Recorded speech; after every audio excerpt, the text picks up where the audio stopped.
All right, so we'll say good morning. Let's begin. Today's daf is Mem Gimel, 43. We are picking up on 43, 3 lines down. Mem Gimel Modalev, 3 lines down from the top. So we'll say, remember again, the Mishnah introduced us to this idea that if you find utensils, kalim, and on these utensils are images of the sun and the moon, or images of dragons, so ultimately again, such a utensil has to be discarded. So we'll say we are now not challenging, but we are now discussing the scope or parameters of this particular halacha, focusing on what type of images are prohibited, and also again what type of utensils are prohibited. We'll get into that in just a little bit. And also specifically, is the prohibition just on situations where you create the utensils, or is the prohibition ultimately even on when you find the utensils? So this is all the greater discussion in which we find ourselves in the middle of.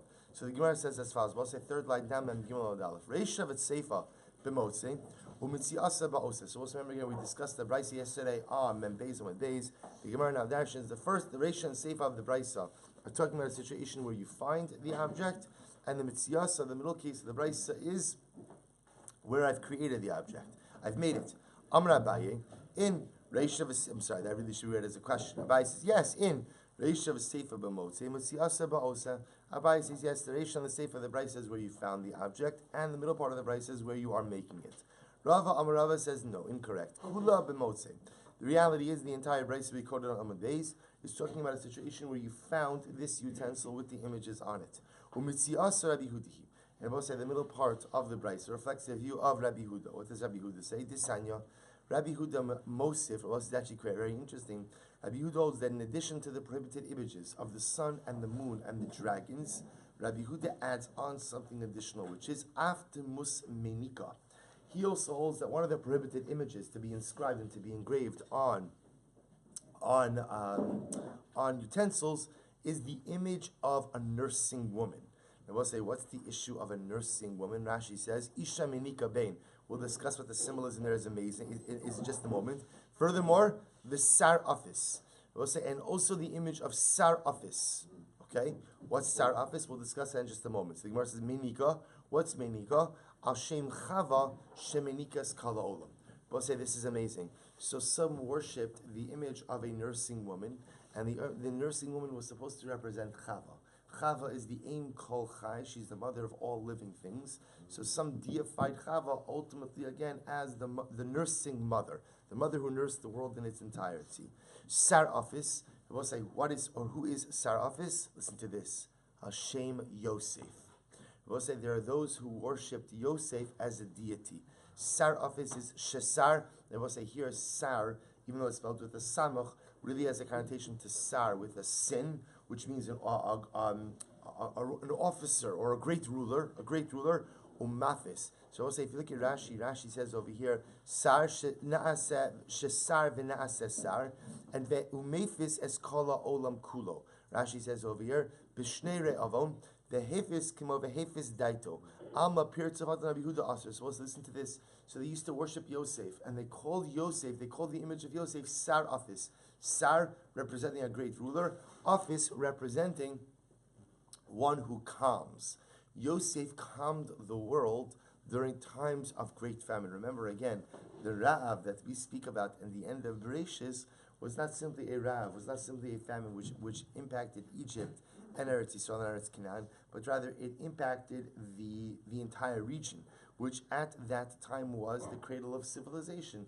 So therefore, Rabbi say halacha l'maaseh, they turned Yosef into a deity. They turned Yosef ultimately again into some great God. So therefore, again, Rabbi Huda says that even if you find the utensil with the image of a human being, ultimately, again, that would be problematic as well. So the Gemara says, but furthermore, Sar office is only problematic if who denakit garyua or geruya. That's only true if the image of Yosef is holding a say geruya literally means like a scale or a measure. Vikakayo, and in the image he's actively weighing things out. Vihi, furthermore, again, the image of Chava is only problematic if what? Vihi denakta ben v'kaminika. The image of Chava is only problematic if she's actively nursing a child in that image. So we'll say, just fascinating to see what people worshipped, which is just fascinating in of itself, and seeing that indeed, according to Rabbi Yehuda, the image of a person will in fact be problematic as well.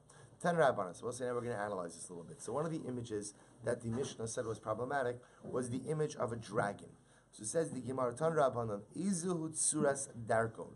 So we'll say, what does a dragon look like? So Perush of Shimon Elazar. So Shimon Elazar says, Kol sheyesh lo tzitzin bein prakav. So we'll say, literally translated, tzitzin means like fins. Bein prakav means between the vertebrae of the spine. So we'll say, I guess this means like the image of a dragon doesn't have a flat back, but the image of a dragon has like fin. I guess you call it fins. I don't know what the right term is. Spikes coming out of its vertebrae. That's called the dragon. So Machvi Ravasi, so Ravasi demonstrated this, and he said, Bein Pirkei Tsavar, specifically again between the vertebrae in the neck. So we'll say, because I guess otherwise without the spikes or without the fins, so it could just look just basically reptilian. The idea is what goes ahead and differentiates a dragon are the fins coming or the spikes coming out of the vertebrae, specifically of the neck. So the Gemara says, Am Rabbi Chama Rabbi Chanina, Halacha Kreb Shimon Elazar. So we'll say, so Rabbi Chanina said, so Rabbi Chama said, Rabbi Chama Rabbi Chanina said, the halacha follows Rabbi Shimon Elazar. We'll say that again, the tzura of the darkon, in order for the image of the dragon to be problematic, ultimately, again, it's not just enough that it has the other aspects of a dragon or dragon-like features, but also it needs to have these fins, these spikes that are coming out of the vertebrae of the neck. Amr Rabba Bar Bar Chana, Amr Rabbi Yehoshua ben Levi. Pam achos hayisi mahalich achar Rabbi Lazar hakafar beRabbi baderech. So we'll say, so now it tells the story. Rabbi Yehoshua ben Levi says, one time I was walking after Rabbi Lazar hakafar on the road. This is actually quite interesting. Umatza sham tabas. And I will say, as Rabbi Lazar HaKafar was walking, he found the ring. Va'aleha tsuras darko. And I will say, on the ring was the image of a dragon. On the ring was the image of a dragon. So we'll say, so what happens? So now, Rabbi Lazar HaKafar wants the ring. What's the problem? The problem is, if it's a ring with the image of a dragon, I will say, then what? You have to treat it like Avodah Zara. So what does he do? So Amar Lo, so I'm sorry. Matzah ovid kol chavim katan. So we'll say he passes by, literally again, a young idolater, an ovid, an akum, who is a katan, velo amar lo klum. But yet, Rabbi Lazar did not ask him to do anything. Now, obviously, let's take a step back for just a second. What's the way that Rabbi Lazar HaKafar, how could he use this ring? Right? What's the mechanism for allowing him to use this ring? And the answer is, he needs an ovid kochavim to be mavatalit. Right? Remember, again, we've already begun to discuss this. The only way Avodah Zara stops being Avodah Zara is if an akum negates the idolatrous identity of the particular form. So Rabbi Lazar now wants the ring. He wants to use the ring, but the problem is he has to be choshish. It's Avodah Zara. He needs an akum to actively negate it. So what happens? The first akum he meets going down the street is a katan, so he doesn't ask him for anything. Goes on, Matzavi kochavim gadol. He finds an adult ovid kochavim, and what happens? Va'amar lo batla, and he tells ovid kochavim batla. And I just want to point something out over here. Rashi points out that Rabbi Lazar found the ring velo hikbia, but he didn't pick it up. Why didn't he pick it up? This goes back, you remember again yesterday, who do we keep seeing over and over and over? Rava. Rava says, what's the problem? If a Jew goes ahead and picks up Avodah Zarah, there's a chashash, that's what? That he acquires it. The problem is with Jewish-owned Avodah Zarah, there is no bittul. There is geniza, you could hide it away, you could destroy it, but there is no bittul. So you can imagine the scene, Rabbi Lazar wants the ring. The problem is he will not pick it up, so he needs an akum to be mevatel, the Avodah Zarah identity of the ring. Finds the first akum is a katan. Nope, doesn't ask him anything. Second akum he comes across as a gadol. I don't mean like a gadol. I mean just like he's an adult. He's an adult, and what happens? Va'amar lo batla says to the akum, be mevatel the ring, be mevatel the darkon. So what happens? Va'amar lo batla velo bitla. The akum said no.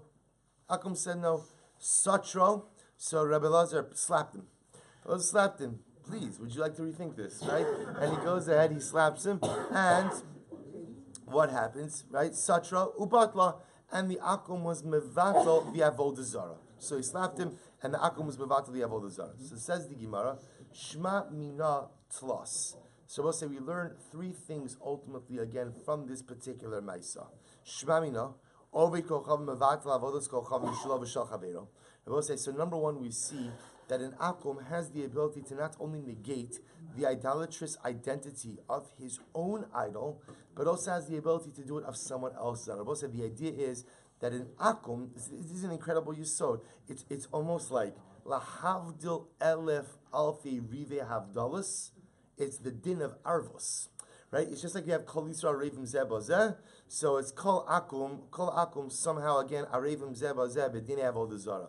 That somehow again, they're one big, happy, idolatrous family. My Avodah Zara is your Avodah Zara. So therefore again, one Akum has the ability to go ahead and negate the idolatrous identity of his idol as well as someone else's idol. So says the Gemara, furthermore, V'shachavero, Ushmamina, we'll say, so that's halacha number one. An Ovei Kochav has the ability to nevatel his idol and someone else's idol. Shmamina, we'll say the second lesson we learn from this story is, Yodea betiv shel avodas kochav umisham sheha mevatel. V'she'eni yodea betiv avodas kochav umisham sheha eno mevatel. We'll say number two is that you have to understand Avodah Zara to be mevatel Avodah Zara. If you don't understand Avodah Zara, you cannot be mevatel Avodah Zara. Where do we see that from? We see that from the fact that Rabbi Lazar did not ask the katan. Why didn't he ask the katan to be mevatel Avodah Zara? Because the pashtas he assumed the katan doesn't understand idolatry. Therefore, to negate it, you have to understand it. So that's lesson number two. Ushmamina ovei kochavim mevatel bal karcho. And of course, lesson number three is that an ovei kochavim can be forced to be mevatel his avodah zara. As evidenced by the fact that the only reason Ovid Kocham did is because he did not want another zetz. Right? He didn't do it because he suddenly saw the theological light. He just did so because he got slapped. But you see from here that even a forced negation of idolatry is in fact a proper negation of idolatry. We'll say three pieces, each of which are halacha lemaisa. Megadef bo Rabbi Chanina. So we'll say, so Rabbi Chanina was surprised at this. But let's say that Rabbi Lazar Akafa Baribi had this land. But one second, does Rabbi Lazar not subscribe to the following halacha? After all, what did we learn? Hamatzil min ha'ari, umin hadov, umin hanamar, umin hagayis. So also listen to this. If I save an object from a lion, from a bear, from a leopard, from marauding troops, guys like troops, soldiers, min anar from the river, mizuto shalyam from the strength of the sea, umishloliso shalnar.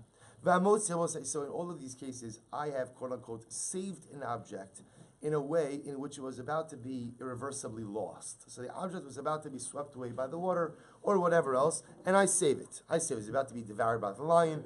I save it. So we'll say, what's the halacha? Or say for that matter, I find the object in srachia and plachia. I find it in public places. Places Rabbi say, or any place where there are a lot of people around. What's the halacha? Saharei elu shalo. We'll say back to our Elam Mitzia's days. Why? So we'll say, what's the halacha? The halacha is, now these are two separate halachas mentioned as one. The first part of this halacha is, if someone sees that their object is being lost in an irretrievable fashion, we assume that what?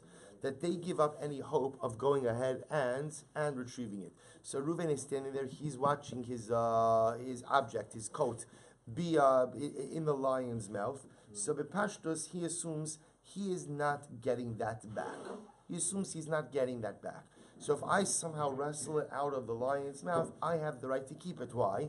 Because we assume that it's Yeush Bailim. We assume that Reuven gave up hope of ever getting it back. Similarly, again, Reuven sees his coat being washed downstream. The current is very strong. He's not jumping in to get it. I jump in to get it. So I could keep it. Why? Because we assume that it's Yeush. The simpler case, Reuven loses his object in a public place. Bepashtos, there's Yeush. And I will say, what's the chaf? Once there's Yesh, once the owner despairs of retrieving his object, so the finder is permitted to keep it. So as says the Gemara, I don't understand, Rabbi Lazar, why do you have to go ahead? You found this ring. Where did he find the ring? He found the ring on a public place. So I'll say, Bepashtos, we should assume that's what? There's Yesh. The owners gave up hope of ever getting back the item. If there's Yesh, if they've relinquished ownership, is that not the equivalent, essentially, of bittul, of negating the Avodah Zara. And if that's the case, again, Rabbi should be able to keep the ring, and he doesn't need to start slapping people in order to be able to hold on to it for himself. So Abaye says, no. Abaye says it is possible that the Akum who lost the ring may give up hope of ever retrieving it. That will say, so giving up hope of retrieving it is not the equivalent of negating its idolatrous identity. See, even though, again, he may give up hope, he may despair of ever retrieving it, he's not necessarily mevatel the idolatrous identity. Why? What does he hold? Meimar Amar, because he figures to himself, listen, he figures like this. If it's an Akum who finds it, great. The Akum will worship it. And if a Jew finds it, the Jews know that this type of ring is very expensive.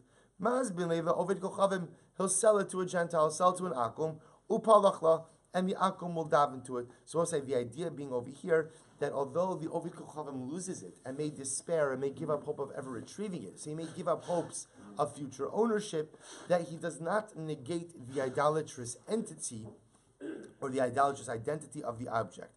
Figures either a Akum will find it and worship it, or a Jew will find it. Jew obviously can't keep it, but he'll sell it and keep the money, and a non-Jew, an Akum will end up worshiping it as well. Therefore, I will say, Rabbi Rabbi cannot go ahead and count on Yeush to go ahead and keep it on his own. Therefore, again, he has to employ the mechanisms we saw above. Tanan Hasam. So we'll say now we're going to get into a very interesting sugya. Tanan Hasam. Demus tsuros lavanos hayulod Rabbi Gamliel Bal Yasser. Gil mentioned this to me yesterday after davening. That I will say this. Listen to this. Rabbi Gamliel, we saw some Sechas Rosh Hashanah that Rabbi Gamliel had images of the moon in his attic. I will say, now why did Rabbi Gamliel have images of the moon? So remember again, Rabbi Gamliel was the Av Beis Din, so it was his job to go ahead and investigate and cross-examine the witnesses when they came to give testimony about the new moon. Because also remember again, you can't just accept testimony, you have to cross-examine, because remember again, we know that there were the tzdukim, right? The tzdukim ultimately tried to actively overturn and undermine Kiddush HaChodesh. So therefore again, they had to get a cross-examination. So the Mishnah taught us, the Mustzuros Lavanos Chayil Rabbi Gamliel Bal Yasser, Betavla Bakosel, Shebahen Mares Hadyotos Va'amr Lahen Kazeri Yisem O Kazeri Yisem. Rabbi Gamliel had images of the moon on a picture, on a tablet, literally again on a tablet, in his upper attic, and he would show the witnesses, and he would ask them, did the moon look like this? Did the moon look like this? So says the Gemara, Umishari, is this permitted to have images of the moon? So says the Gemara, V'haksiv, we learned, Lo sa'asun iti. Remember again, the pasuk says, do not make with me Elokei Zav, Elokei Kesef, Elohei Kesef, Elohei Zav, Lo tasu lachem. Gods of silver, gods of gold. How do we darshan? Lo sasun kidemus shamashai hameshamshim in lefonai. Do not make images of those entities who served before me in the heavens, which I will say seems to be an explicit biblical prohibition to recreate images of the luminaries. You can't make images of the sun, the moon, and the stars. So how could Rabbi Gamliel go ahead and put on his tablet, ultimately again, images of the moon? Abaye says, no. Lo asra, we're going to give a number of different answers to this question. So Abaye says, Lo asra Torah ela shamashon she'efshar lasos kimosam. We'll say the prohibition is only upon those things which serve God, of which man can make an exact replica. For example, Kiddusanyo, Lo ya'asa adam bayis tavnis heichel. We'll say this is so interesting. Let's say again I have a great idea for a construction project. I'm building a new house, and I want to build my house like the Beis HaMikdash. Some people do Zeicher LeChurban. I'm going to do Zeicher LeMikdash, and I'm going to build my house to the specifications of the Beis HaMikdash. You're not allowed to do that. You can't make an antechamber like that has the exact dimensions of the antechamber of the Beis HaMikdash. Chatzer tavnis azara. You can't make for yourself a courtyard which has the dimensions of the azara, of the courtyard of the Beis HaMikdash. Tavnis shulchan. But say you can't make for yourself a shulchan, right? You can't replicate. You can't make for yourself. You know what? I'm gonna have my own lechem upon him, and I'm gonna have my own shulchan in my den. You can't do that either. Menorah tavnis mar. But say is a very important one. You also can't make a replica of the menorah. Now, avalu oses shel hey v'shel vav v'shel ches. Rabbi says it's very interesting. Remember again, the menorah for Shal Zayin Lo Yasa. So ultimately, again, remember the menorah in the Beis Hamikdash was a 7-branched candelabra. So that's what you can't make. You can't make 7 branches. You can make 5. You can make 8. Remember again, even if you're making 7, you can make 7 as long as what? As long as, again, it doesn't look like one of the Beis Hamikdash. So for example, we'll say you see this often in shuls. So the way often we get around this is you make the branches of differing heights. If it's of differing heights, therefore by definition it doesn't resemble the Beis Hamikdash. The idea is you can't recreate the menorah of the Beis Hamikdash, or for that matter, any of the other utensils, or any of the dimensions of the Mikdash itself. But so there's actually an amazing Gemara, just al tzchanika. Afilu shal sharmine matachos. Even if you're building the menorah, remember the menorah was gold, even if you're building the menorah, right, I know what you're thinking, right? You're thinking about, what about on the way down to the Kotel, right? So also remember again, that menorah is constructed for Mashiach. Remember again, that menorah is there ultimately, again, to be used in Yetz Hashem, B'Shatov Mitzlachas, in the Bayis Shlishi. That's not being recreated for personal use. That's not being recreated ultimately again for meat use. That's being recreated in Yetz Hashem for Aaron HaKohen, Tchias HaMesim, Bayis Shlishi. So it says the Gemara, even if you make your menorah out of other kinds of metal, so let's say I'm not making it out of gold, you still can't recreate it. Rabbi Yossi bar Yehuda Omer, Af shel eitz. So we'll say this. We actually saw this. Well, we mentioned this Gemara. This is amazing. Even if you're going to make it out of wood, you still can't recreate the menorah of the Mishkan of the Beis Hamikdash. Why? Lo yaseh kederach sha'asu beis chashmonai. We'll say this is a dramatic Gemara. The original Gemara is actually Maseches Menachos.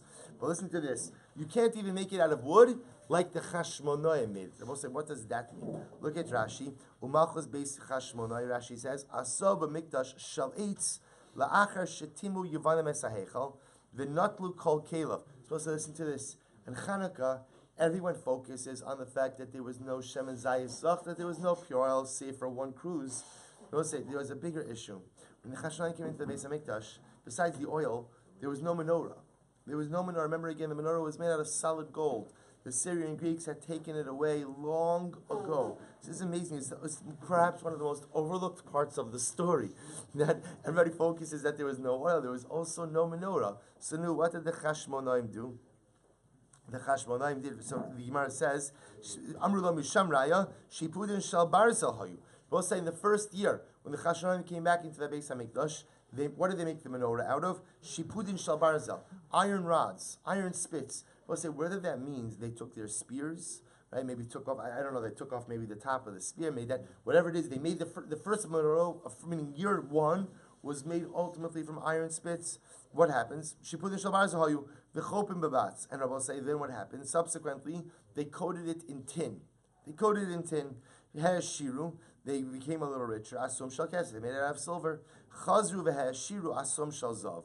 But say ultimately again, they went ahead and later on they made it out of gold, which is just amazing. So even to get back to the state where they had a menorah of gold took a number of years until they were able to get back to that point. So also the Gemara says over here as follows. So therefore we'll say, remember again, what was our kasha?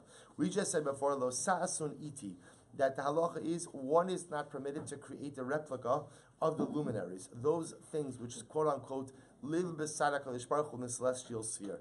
No replicas of the sun, of the moon, of the stars. What's the kasha? Rabbi Gamliel has in his aliyah, Rabbi Gamliel has in his attic, all of these pictures of the moon. How is he permitted to do it? To which the answer number one that Abai gives is, you're misunderstanding the lav.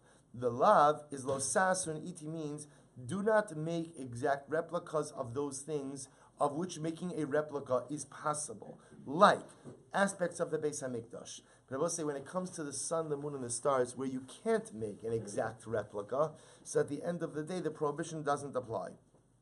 So the Gemara says, is that true? Is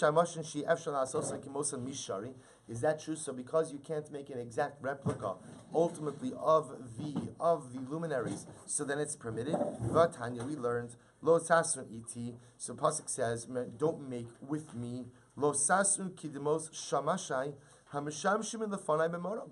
So we seem to have an explicit lav. What's the lav? Lo sasun iti means do not make images of those luminaries which serve by my side in the celestial sphere.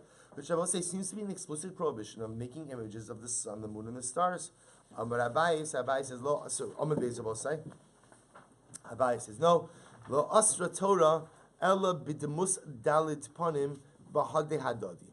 Rabbi say what that prohibition Rabbi say comes to exclude is making an image with four faces. What does this refer to? Rabbi say Tap Rashi Mem Gimel Amud Beis Arba panim Pnei Shar va'adam va'arye v'nesher l'chaya achos dugma chayos hakodesh dechsiv iti hasheruyos etzli. So we'll say over here the Gemara is making reference to the vision of Yecheskel, and Yecheskel, bless you, Yecheskel sees this vision of an angel which has four faces. What are the four faces of the angel? It has the face of a shor, an ox, an adam, a man, an aryeh, a lion, and a nesher, and an eagle.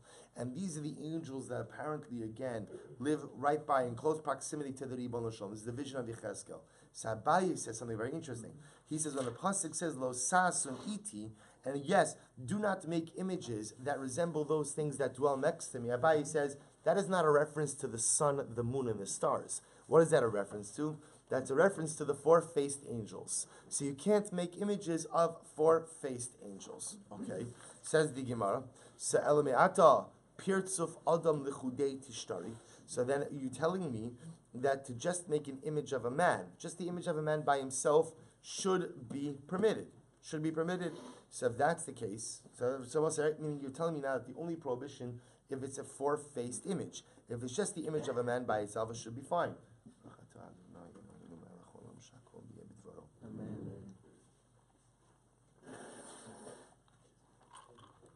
So we'll say if that's the case, Alama Tanya, why does the Brisa say, Kala pirtzufos mutarin?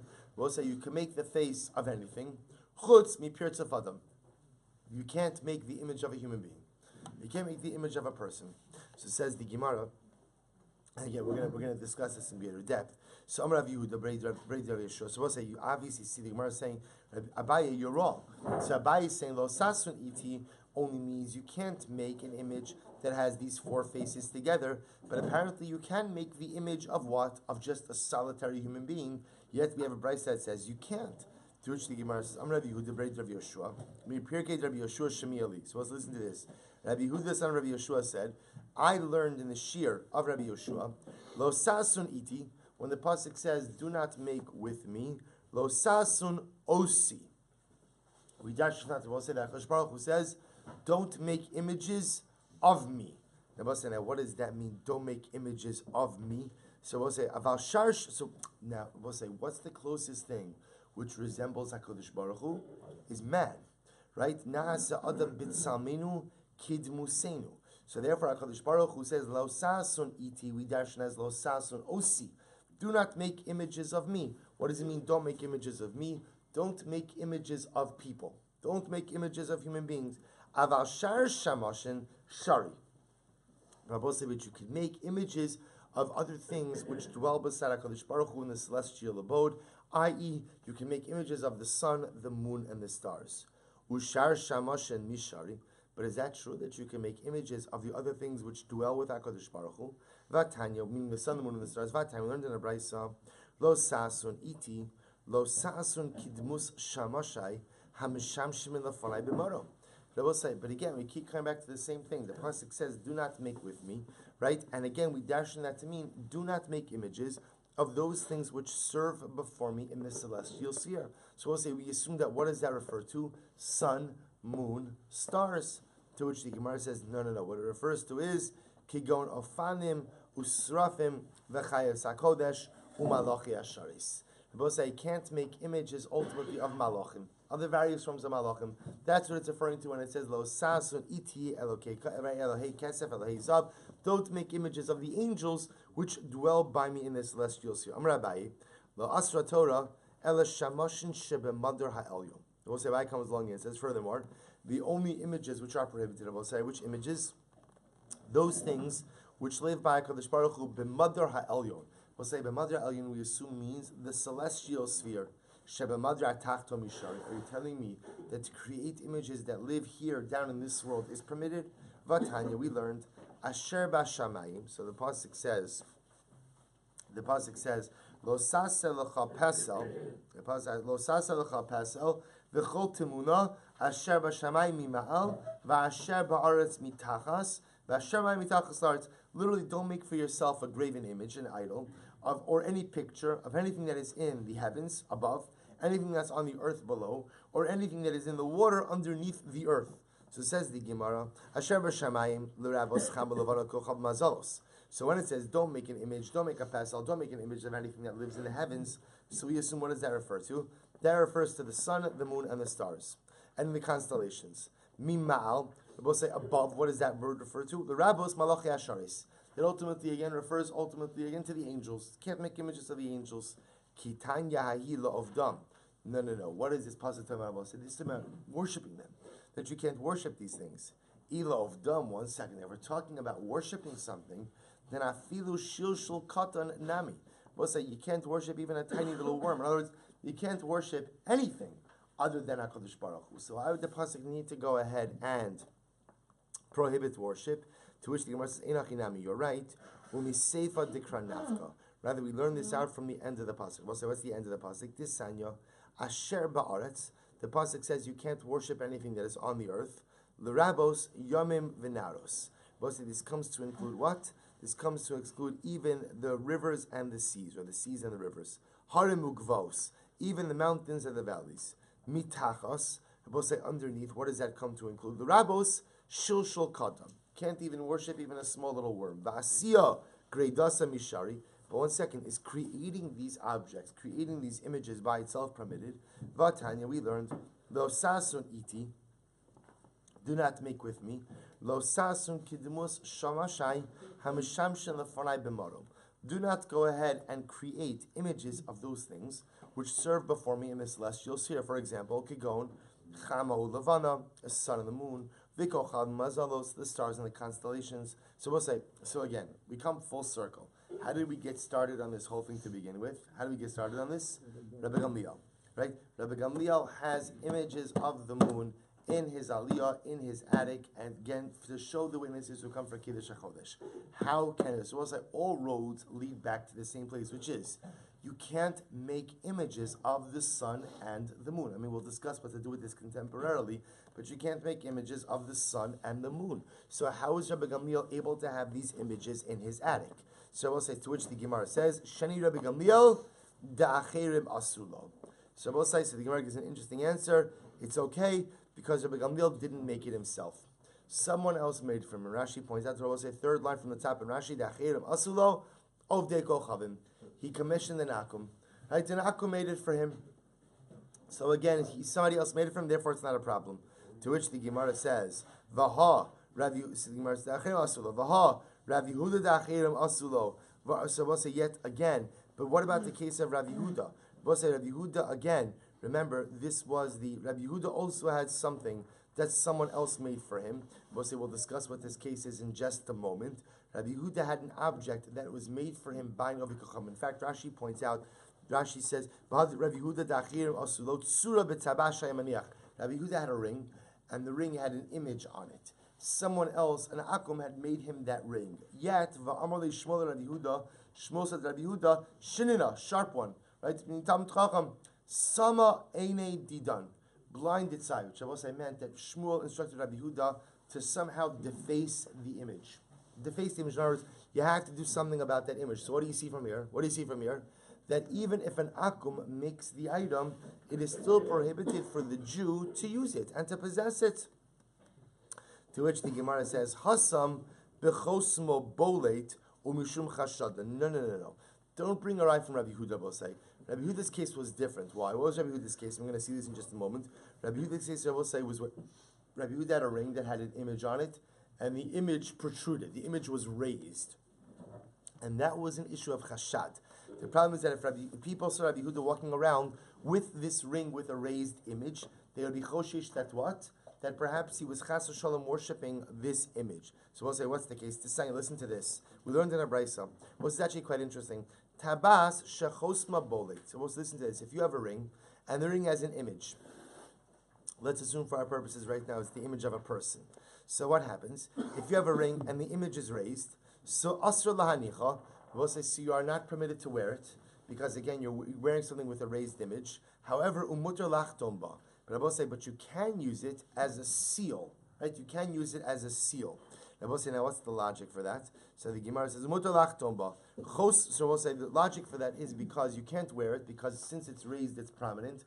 But you can use it as a seal because since when you seal something, I will say, what's going to happen with the image?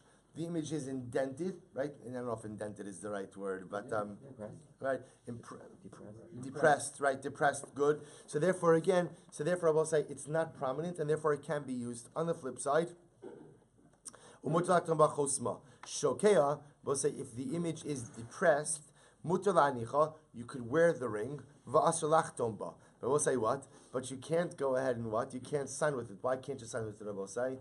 Because when you sign with it, that creates a raised image. So the issue you see with these rings, I will say, is wherever the image is raised. So however it turns out that the image is going to be raised, that's the prohibited use. So if the image is raised on the ring, you can't wear it, but you can use it as a seal. If it's depressed, then you can wear it, but you can't use it as a seal. So we'll say, so that's why, again, Shmuel was saying to Rabbi Yehuda, the image is raised, and therefore, again, you can't wear this ring. So we'll say, why? Now, what was the issue? The issue would be because if people see Rabbi Yehuda walking around with this ring, there's chashad. He'll be suspect for worshiping the idol, for worshiping idolatry. I will say, are we concerned when we see great people walking around with this stuff or coming kind of Avodah Zara that they're worshiping it? This is actually amazing. Beiknishta, the Shaf V'Yaseh ben Arda. I will say there was the shul. The name of the shul was Shaf V'Yaseh. That was the name of the shul in Narda. I will say, now this is actually absolutely amazing. Why was it called the shul of Shaf V'Yaseh? I will say, look at Rashi for just a moment. It's like in the middle of the shorter lines. Shaf V'Yaseh, Shem Makom Shai B'Medinas Narda. So Rashi's first approach, I will say, is that Shaf V'Yaseh is the name of the town. The shul of Shaf V'Yaseh. I will say, this is amazing. V'yesh Omer, Yechanya V'Galuso, Notlo iman me'avne Yerushalayim u'me'afra u'bena'o sham. Right? So we'll say, others say that no. Listen to this.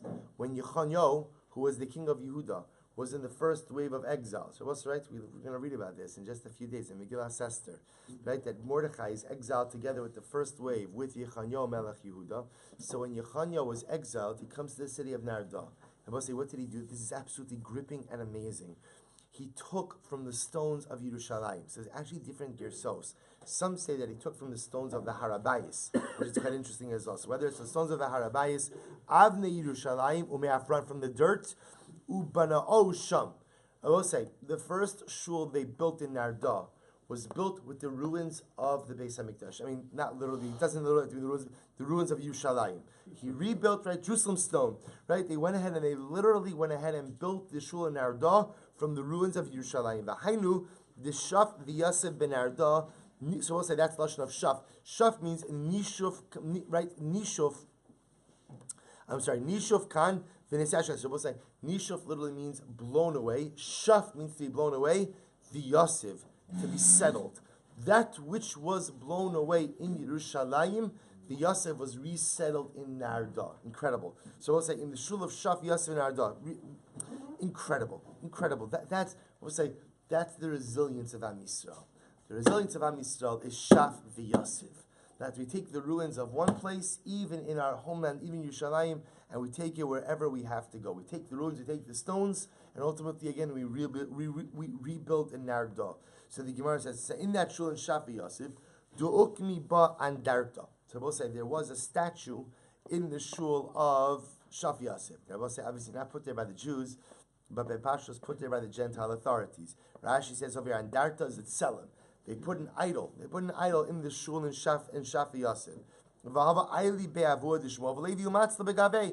will say the father of Shmuel and Levi used to go and daven in the shul. Even though what? There was mamish an idol there.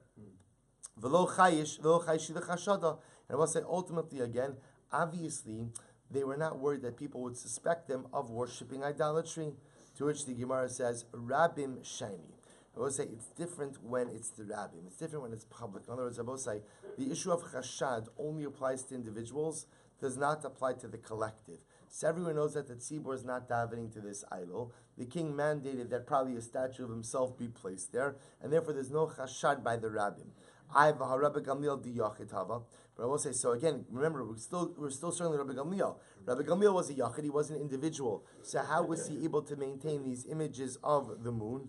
Kevan denasihu shchicha rabim gabe. Rabbi says, so the answer is, since he was the nasi, many people were found by him. So therefore, Rabbi Gamliel's home was like a makom rishus harabim. So because of that, again, there was no chashad. Furthermore, vi sema, the prakim havi. But the other possibility is these three-dimensional images that he had, or these images that he had, were made of pieces. Under normal circumstances, they were disassembled. He only assembled them when? Dafka, when the witnesses came in to cross-examine them. Vi sema. But the other possibility is lehislamed shiny. I will say that the point of this was to teach. In other words, the point of this was an educational tool, or specifically, again, a witness corroboration tool. So I will say, any time that you need something for educational purposes, even if it is somewhat avodah zara, it could be that it would be permitted. Disanya lo salamed lasos, lo sima lasos. So I will say, you should not learn to replicate the ways of the nations. Aval ata lamad lahavnu lahora. So we'll say this we know. In order, for example, to paskin an avodah zara shailis, what do you need? You need a commanding knowledge, a working knowledge of avodah zara. So therefore, again, you see this idea, this ability to go ahead and learn about avodah zara in order to be able to paskin avodah zara. So the idea over here being that I will say, when this avodah zara piece, or potential avodah zara piece, or something that looks like problematic avodah zara is necessary for some type of educational tool of Klal Yisrael, it will be permitted. So I will say, so bottom line, the Gemara gives multiple different answers as to how Rabbi Gamliel was able to maintain these images of the moon. Either, according to one opinion, there's no prohibition at all, because the prohibition of Lo Sasun Iti doesn't refer to the sun, the moon, and the stars, rather it refers to the angels. That's possibility number one. Possibility number two is that his home was like the rabbin, and therefore, again, the issue of chashad, the issue of suspect of worshiping avodah zara doesn't apply to the rabbin, therefore it applies to Rabbi Gamliel as well. Other possibility, I will say, is prakim. It was made of pieces. Therefore, it was normally kept in a disassembled state, only assembled when absolutely necessary. And last possibility, Rabbi say, is lehislamed shiny. Rabbi say anything needed for educational purposes, in this case for corroboration of testimony of the new moon, is going to be permitted. Fine. So let's go a little bit weiter. So let's remember again. So the Mishnah said that if you have utensils with images of the sun, the moon, and the stars, or dragons, it's going to be problematic. Shmuel Gamliel says it's only problematic if what? If it's inscribed on bakavadiki utensils. But if it's inscribed on just basic, right, not unimportant utensils, it's not problematic. So it says the Gemara, we'll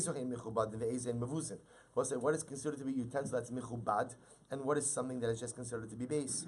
Amarav michubadin lamayla min amayim. So we'll say michubadin means above, literally above the waterline of the utensil.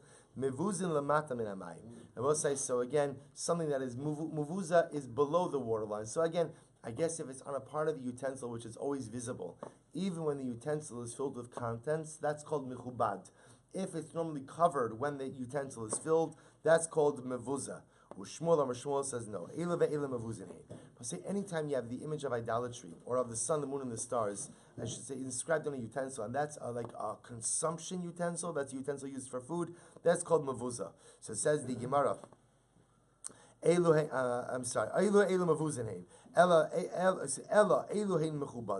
we'll say what is considered to be a mechubad utensil in which these images are problematic.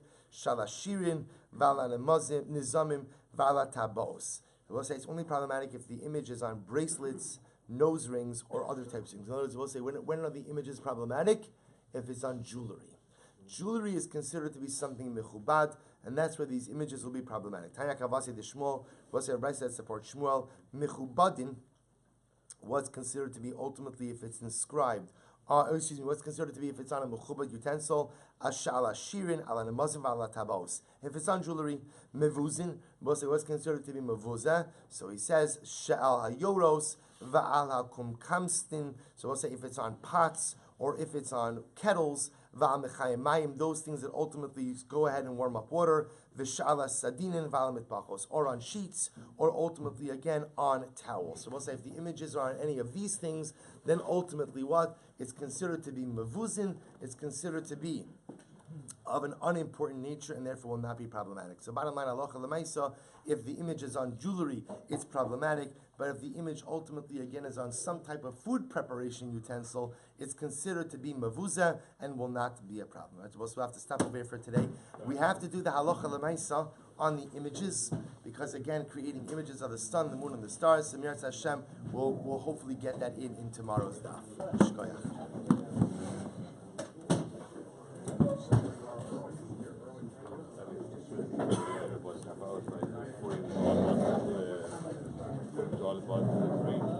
That's right.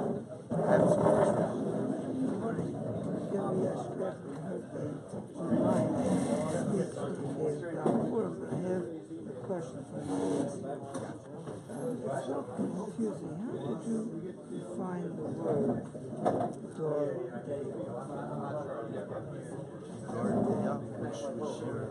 When you talk about that Hashem and people that felt Hashem's presence. Right. So the people who are living in Mashiach refer to A knowledge, a generation of understanding, awareness, God awareness. So that awareness, that they're aware that Hashem is walking above them, everything.